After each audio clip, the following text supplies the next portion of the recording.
Oi, pessoal, tudo bem? Hoje eu vim aqui falar com vocês um pouco sobre istmo, que é uma variação anatômica, e eu pensei esse artigo de 2015 do Joy, que é uma revista referência, e assim como também é referência os seus autores, né? O professor Carlos Estrela, professor Pécora, professor Manuel Damião Souza Neto. E qual que foi o objetivo desse artigo, né? Avaliar a frequência de istmos do canal radicular em dentes humanos permanentes por meio de tomografia computadorizada de feixe cônico. Então aqui a gente observa alguns cortes tomográficos, num corte axial, onde a gente consegue observar a presença de canais, outros canais, istmo, né?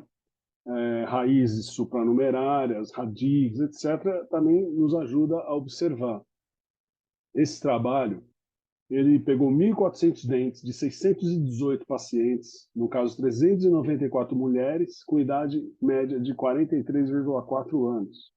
Foram realizados cortes axiais, essas imagens que eu mostrei das tomografias, dos cortes tomográficos, é do trabalho, é do artigo propriamente dito.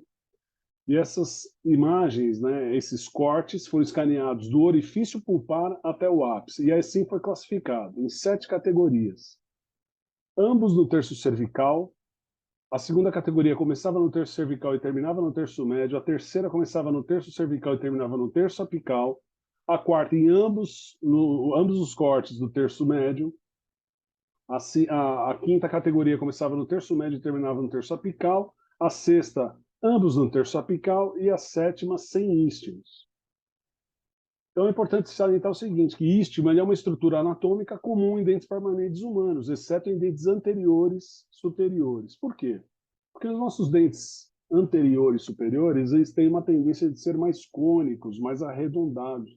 Ele não possui um achatamento, consequentemente, não há aquele sulcamento.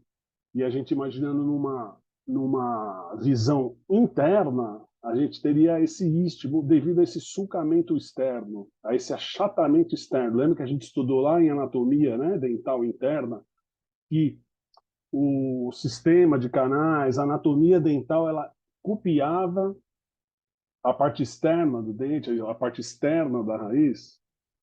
Tá? E esse trabalho mostrou que as maiores frequências de istmo, 87,9%, foram encontradas nos primeiros molares inferiores, principalmente em sua raiz mesial.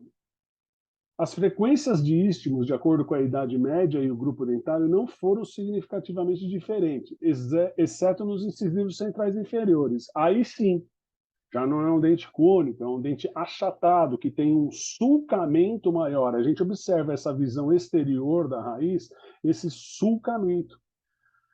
E esse sulcamento acaba fazendo com que a gente tenha esse istmo interno, mas muitas vezes esse sulcamento ele é tão grande que ele acaba dividindo a raiz em 2 canais. Tá? E, por fim, istmos foram menos frequentes entre os pacientes mais velhos.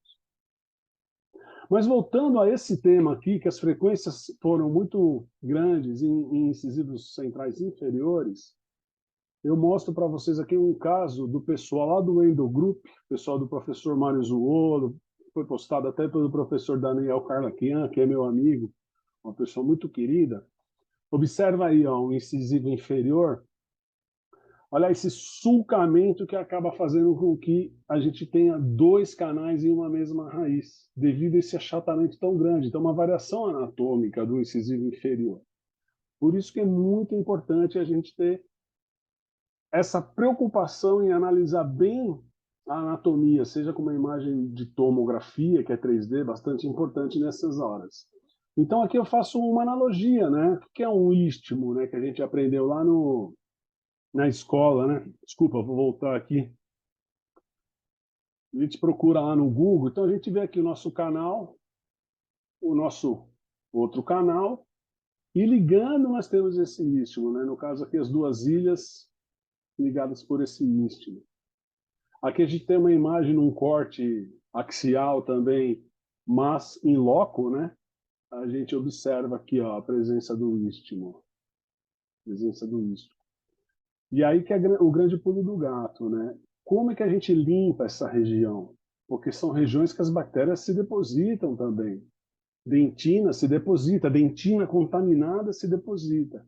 E como a gente já sabe, por outras aulas, por outros artigos, por outras discussões que a gente já teve, a nossa lima, o nosso instrumento, ele não toca todas as paredes do canal radicular. Muitas áreas não são tocadas. O istmo é uma área de dificuldade anatômica para ser tocada pela lima, mas ali se deposita a dentina contaminada, ali se deposita a bactéria, e a gente precisa limpar. E é isso que eu vou conversar com vocês em aulas futuras, o que a gente pode usar de suplementar para poder ajudar na descontaminação dessas áreas anatômicas. Ok, gente? Então é isso aí, obrigado, um abraço a todos e até a próxima.